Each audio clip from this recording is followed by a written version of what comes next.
அந்த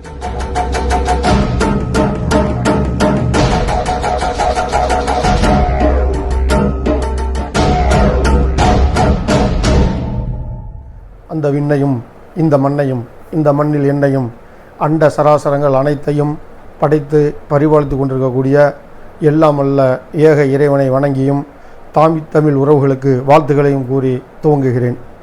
இன்றைய தினம் ஒரு செய்தியிலே மணப்பாறை சட்டமன்ற உறுப்பினர் மனிதநேய மக்கள் கட்சியினுடைய பொதுச் செயலாளர் அப்துல் சமத் அவர்களை தமிழ்நாடு ஹஜ் கமிட்டியின் தலைவராக நியமித்து தமிழக அரசு ஒரு உத்தரவு வெளியிட்டிருக்கிறது. அந்த உத்தரவு சமூக வலைதளங்களிலே பரவியும் அவர் அந்த ஹஜ் கமிட்டியிலே பொறுப்பேற்கும் கூடிய புகைப்படங்களும் வெளியாகியிருக்கின்றன. இந்த சமத் அவர்கள் மீது அவர் ஏற்கனவே தமிழ்நாடு வக்ஃபு வாரியத்தினுடைய செயலாட்சி மன்ற உறுப்பினராக, அந்த கவர்னிங் கவுன்சிலுடைய ஒரு உறுப்பினராக சமத் இருந்து வருகிறார். அவர் அந்த கவர்னிங் கவுன்சிலில் இருக்கும் பொழுது அவர் மீது சில குற்றச்சாட்டுகளை நாம் ஏற்கனவே தெரிவித்திருக்கிறோம். அது எழுத்துப்பூர்வமாக தமிழ்நாடு அரசிற்கு, இந்த திராவிட விடியல் அரசிற்கு, அனைவருக்குமான அரசிற்கு நாம் ஏற்கனவே அந்த புகார் மனுவை எழுத்துப்பூர்வமாக அனுப்பியிருக்கிறோம். அந்த புகாரில் என்ன கூறியிருக்கிறோம் என்றால், அவர் அந்த தமிழ்நாடு வக்ஃபு வாரியத்தினுடைய அந்த கவர்னிங் கவுன்சிலுடைய உறுப்பினரிலிருந்து அவர் இருப்பதற்கு தகுதியற்றவர், எனவே அவரை அதை நீக்க வேண்டும் என்பதாக கூறியிருக்கிறோம். என்னவென்றால், மதுரையில் கோரிப்பாளையத்தில் குலாம் தஸ்தகீர் சாஹிபு என்கிற ஒரு வக்ஃபு, அந்த வக்ஃபுடைய எண் GS 183. அந்த வக்ஃபுக்கு மதுரை மாவட்டம் மேலூர் தாலுகாவில் வல்லாளப்பட்டி பேரூராட்சிக்கு உட்பட்ட சாம்பிராணிவட்டி, அந்த வல்லாளப்பட்டி பேரூராட்சியினுடைய வார்டு 1 அதில் உள்ள சாம்பிராணிவட்டியில் கிட்டத்தட்ட 476 ஏக்கர்கள் அந்த வக்ஃபுக்கு சொந்தமாக இருப்பதாக ஆவணங்கள் கூறுகிறது. ஆனால் அந்த எந்த சொத்தும் இப்பொழுது வக்ஃப் போர்டுடைய கட்டுப்பாட்டில் இல்லை. அந்த வக்ஃபை பராமரித்து வந்தவங்களும் இன்னைக்கு யாரும் அதுக்கு வர்றதில்லை. அது ஒரு கேட்பாரற்ற அன்கிளைம்டு வக்ஃபாக இருக்குது. அந்த வக்ஃபில் கிட்டத்தட்ட நாம் ஒரு 86 ஏக்கருக்கான ஆவணங்களை திரட்டி இருக்கிறோம். அப்படி திரட்டின அந்த ஆவணங்கள், அந்த சொத்துக்களுடைய ஆவணங்களில் சர்வே எண் 786 மற்றும் 794 ஆகியவை இருக்கு. 786 மற்றும் 798ல் 3, 98ல் 4 இந்த நம்பர் பார்த்தீங்கன்னா மனிதநேய மக்கள் கட்சியினுடைய மதுரை தெற்கு மாவட்ட செயலாளர் ஷேக் இப்ராஹிம் அவர்கள் பங்குதாரராக இருக்கக்கூடிய அவர்களும், மனிதநேய மக்கள் கட்சியுடைய முன்னாள் துணை பொதுச் செயலாளர் கவுஸ் அவர்களும் பங்குதாரர் இருக்கக்கூடிய ஒரு நிறுவனத்தில், சன் சிட்டிங்கிற ஒரு நிறுவனம், அதில் 5 ஏக்கர் அந்த வக்ஃபு சொத்துக்களில் 5 ஏக்கர், அதில் அவங்க 786 மற்றும் 798 ஆகிய எண்கள் கொண்ட 3 சர்வே எண்களை அவர்கள் அவர்கள் பெயரால் பட்டா மாற்றி அவர்கள் ஸ்கீம் பிளாட் போட்டு விற்பனை செய்திருக்கிறார்கள். அப்போ இதை விற்கக்கூடாது அப்படின்னு சொல்லி, இதை பதிவு செய்யக்கூடாதுன்னு சொல்லி நாம் ஒரு மூவ் பண்ணி மேலூர் சார் பதிவாளர் அலுவலகத்தில் நம்ம மனு கொடுத்து, அந்த சார் பதிவாளத்தில் இதை பதிவு செய்யணும்னு சொல்லி 2-3 முறை மனித மக்களுடைய துணை பொதுச்செயலாளர் அந்த கவுஸ் பாயும் அந்த அவர்களை சேர்ந்த அந்த நிறுவனத்தார் ஏற்கனவே முறையிட்டு போயிருக்கிறாங்க. அது பதிவு செய்ய முடியாமல் அது நிற்கிது. இவங்க அந்த ஸ்கீம் பிளாட் நிறையா போட்டிருக்காங்க. அதில் 5 ஏக்கர் வக்ஃபு இடம் இருக்குது. அந்த சன் சிட்டியினுடைய பங்குதாரர் கூடிய ஷேக் இஸ்மாயில் என்பவருடைய மகள் திருமணத்தில் இவர் வக்ஃபு அறிவு உறுப்பினராக இருந்து கடந்த 25/12/2022 மதுரை துவாரகா பேலஸ் என்கிற ஒரு தனியார் மண்டபத்தில் நடந்த திருமணத்தில் இவர் கலந்துக்கிட்டு அதை அந்த திருமணத்தை நடத்தி வச்சிருக்கார். இப்போ பார்த்தீங்கன்னா இவர் தான் அந்த சன் சிட்டி அந்த ரியல் எஸ்டேட்டுடைய தலைவராக ஷேக் இஸ்மாயில், அவருடைய தம்பி ஷேக் இப்ராஹிம். இவர் மதுரை தெற்கு மாவட்டத்தினுடைய மனித கட்சி தலைவராக இருக்கிறார். இவர் பார்த்துங்க சமது இந்த திருமணத்தை நடத்தி வைக்கிறார்.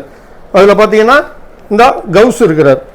இவங்க எல்லாம் அந்த இடத்த கூறு போட்டு ஒரு ஸ்கீம் பிளாட்டில் விற்பனை செய்கிறாங்க. நம்ம ஒட்டுமொத்தமாக அது பிஆர்பி பேரில் இருக்குது, இன்னும் நிறையா இருக்குது. இது பார்த்தீங்கன்னா இவ்வளவு இருக்குது. இந்த ஒட்டுமொத்த சொத்துடைய ஆவணங்களும் இந்த புத்தகத்தில் இருக்குது. அந்த வக்ஃப் வாரியத்துக்கு சொந்தமான புத்தகம், அந்த சொத்துக்களுடைய அடங்கி இந்த புத்தகமாக வச்சு நம்ம மெயின்டைன் பண்ணியிருக்கோம். இதை தமிழக அரசுக்கு ஏற்கனவே நம்ம புகார் மனுவை அனுப்பி இதுவரைக்கும் நடவடிக்கை எடுக்கலை. இது சம்பந்தமாக கடந்த நமக்கு விசாரணைக்கு அனுப்பப்பட்டு மதுரை வக்ஃப் வாரிய ஆய்வாளராக இருந்த துங்கு அப்துல் ரஹ்மான்கிறவர் கடந்த 29/8/2023 என்னை அழைச்சி நேரில் அழைத்து என்னிடம் விளக்க கடிதம் கேட்டார். நான் அதுக்கான விளக்கத்தையும் கொடுத்துருக்கிறேன். அப்போ அந்த நம்ம ஏற்கனவே வக்ஃபு சொத்துக்களை இவர் சூறையாடுறவர்களுக்கு துணை போய் அவர்களுடைய திருமணத்தை இவரே முன்னாடி நின்று நடத்தி வச்சதுனால சமுதாயத்தின் சொத்துக்களை இவர் சூறையாடுறவங்களுக்கு ஒரு அதிகாரத்தில் இருக்கவரே உதவி செஞ்சாருன்னா அந்த சொத்துக்களை எப்படி பாதுகாக்க முடியும்? நீங்கள் பார்த்தீங்கன்னா இன்றைக்கி இந்து அறநிலையத்துறை அமைச்சர் இருக்க சேகர் பாபு கோயிலுக்கு சொந்தமான நிலங்களை அதிகமாக மீட்டுக்கிட்டு இருக்காரு. அப்படி இருக்க சில நிலையில் ஆனால் தமிழ்நாடு வக்ஃபு வாரியத்துக்கு சொந்தமான சொத்துக்கள் தொடர்ந்து சூறையாடப்பட்டு இருக்கு. அதுக்கு அதிகாரத்தில் இருக்கவர்களே சூறையாடுவர்கள் வீட்டு இல்ல விசேஷங்களில் கலந்து கொண்டு அவர்களே இந்த இதில் நடத்தி வச்சாருன்னா இந்த வக்ஃபு சொத்துக்களை அபகரிப்பவர்களுக்கு எப்படி ஒரு பயம் ஏற்படும்? அப்போ நம்ம அவங்களுக்குரிய லாபி அவங்களுக்குரிய அந்த பதவியில் வரக்கூடியவங்களை சரி பண்ணி இவர்கள் தங்களுடைய வீட்டு திருமணங்களுக்கு நிகழ்த்தி வரும்போது இவர்கள் மீது நடவடிக்கை எடுப்பதற்கு வக்ஃப் வாரிய அதிகாரிகளுக்கு எப்படி துணிவு வரும்? ஒரு வக்ஃப் வாரியத்தினுடைய உறுப்பினராக இருக்கிறவர் அவர் நேரடியாக திருமணத்தை கலந்துக்கிட்டாருன்னா அப்போ நம்ம ஏற்கனவே புகார் கொடுத்த அதிகாரிகள் அந்த ஷேக் இஸ்மாயில் போன்ற அவர் மட்டுமல்ல அந்த சொத்துக்களை ஏகப்பட்ட பேர் அவங்க திருடி இருந்தாலும் அந்த சொத்துக்களை அபகரிச்சிருந்தாலும் மோசடி செய்து தங்கள் பேரால் பட்டா போட்டிருந்தாலும் அது ஏற்கனவே பார்த்தீங்கன்னா ஏ ரிஜிஸ்டர்லாம் இன்னும் குலாம் தஸ்தகீர் சாஹிபு பேரில் ஏ ரிஜிஸ்டர்லாம் இருக்குது. ஆனால் பட்டா இவங்க பேரில் மாறி இருக்கு. அது எல்லாரும் மாறி இருக்கும் பொழுது இவர் ஏன் இவரை சொல்கிறோம்னா இவர் வக்ஃப் வாரிய உறுப்பினராக இருந்து கொண்டே அந்த வக்ஃப் வாரிய சொத்துக்களை மோசடி செய்தவர்களுடைய இல்ல திருமணத்தில் கலந்துக்கிறதன் மூலம் இந்த சமூகத்துக்கு இவர்கள் எதை சொல்ல வருகிறார்கள்? அப்போ இவங்க இப்படி கலந்துக்கிறதுனால இந்த மாதிரியான மோசடி செய்து வக்ஃபு நிறுவனங்களில் உள்ள சொத்துக்களை மோசடி செய்வர்கள் மீது அந்த வக்ஃப் வாரிய அதிகாரிகள் எப்படி துணிவோட அவங்க ஏற்கனவே வக்ஃப் வாரிய அதிகாரி மேல் பல்வேறு குற்றச்சாட்டுகள் இருந்தாலும் கூட இந்த சொத்துக்களை மீட்கும் போது அந்த உயர் பதவியில் இருக்கவங்க போய் நடத்தி வைக்கும்போது இவங்க எப்படி நடவடிக்கை எடுப்பாங்க? அப்போ அந்த நடவடிக்கையை முடக்கும் விதமாக இவர் கலந்துக்கிட்டது இருக்கு. அப்போ இப்படி இவர் ஏற்கனவே வக்ஃபு வாரியத்தில் பொறுப்பில் இருக்கும் பொழுது இத்தனை முறைகேடுகள் செய்த ஒரு நபருக்கு மேலும் ஹஜ் கமிட்டியில் உள்ள தலைவராக இந்த அரசு கொடுத்தா அந்த ஹஜ் கமிட்டியில் என்னவெல்லாம் செய்ய இருக்கிறாரோ தெரியல. அப்போ ஏற்கனவே கொடுத்த புகாருக்கு எவ்வித நடவடிக்கையும் இல்லை. ஆனால் புதிய பதவிகளை கொடுத்தா இந்த அரசு மக்களுக்கு என்ன சொல்ல வருது?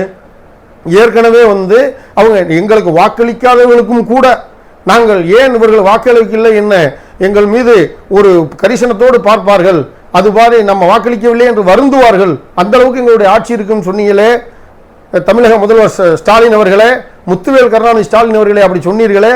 ஆனால் எங்கள் சொத்துக்களை சூறையாடுறாங்கன்னு சொல்லி நாங்கள் புகார் கொடுத்தவருக்கு மேலும் மேலும் நீங்கள் பதவிகளை வழங்கி கொண்டிருக்கிறீர்களே. அப்போ நீங்கள் இந்த சிறுபான்மை சமூகத்துக்கு நீங்கள் இந்த ஆட்சியாளராக நாம் தமிழ்நாட்டு முதலமைச்சராக என்ன சொல்ல விரும்புகிறீங்க?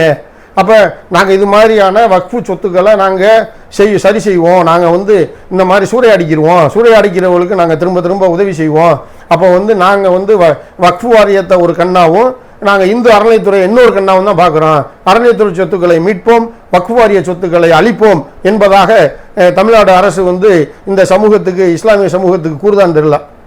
ஏன்னா கடந்த சட்டமன்றம் கடந்த நாடாளுமன்றம் எல்லாத்துலேயும் இந்த சமூகம் 100 விழுக்காடு உங்களுக்கு வாக்களிச்சிருக்குது. அப்படி இருக்கும் பொழுது இப்படி தொடர்ந்து நீங்கள் ஒரு தவறிழைப்பவர்களுக்கு அடுத்தடுத்து நீங்கள் பதவிகள் வழங்குவது அது முறையல்ல. எனவே நீங்கள் அவரை உடனடியாக தமிழ்நாட்டு வக்ஃபு வாரிய உறுப்பினர் பொறுப்பிலிருந்து நீக்குவதோடு இன்று கொடுத்த அவர் ஹஜ் கமிட்டி உறுப்பினரை எடுத்துட்டு அவர் மீது முறையான விசாரணை வைக்கணும். விசாரணை வச்சு இந்த வக்ஃபு வாரிய சொத்துக்களை சூறையாடினவர்களை இப்போ நமக்கு தெரிஞ்சு நம்ம எங்களுக்கு அருகில் இருக்கிற நம்ம சொல்கிறோம்.